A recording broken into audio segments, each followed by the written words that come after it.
আরেকটা জিনিস শুনলাম একটা নিউজে, ঠিক আছে, এখন নিউজটা ফেক হইতে পারে, যেহেতু এখন যার তার প্রকৃতি দম থাকলে পারে নিউজ চ্যানেল খুলে বসে থাকে, তো ফেক হইতে পারে। শুনলাম আমেরিকায়, আমেরিকায় ঠিক আছে, যে জায়গার মানুষকে চিন্তা ভাবনা একটু অ্যাডভান্স, ওইখানে 18 বছরের নিচের মেয়েদের জন্য ফিল্টার ইউজ করা নিষেধ।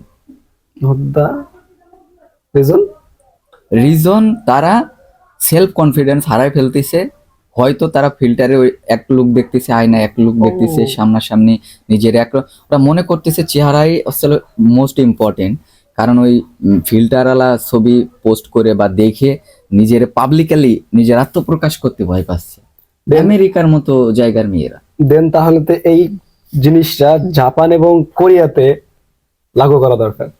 জাপান এবং কোরিয়ার বিষয়ে জানি না, ওইখানে হয়তো আগে থেকে লাগু হয়েও যেতে পারে, কিন্তু রিসেন্টলি আমেরিকা থেকে এরকম নিউজ আসতেছিল।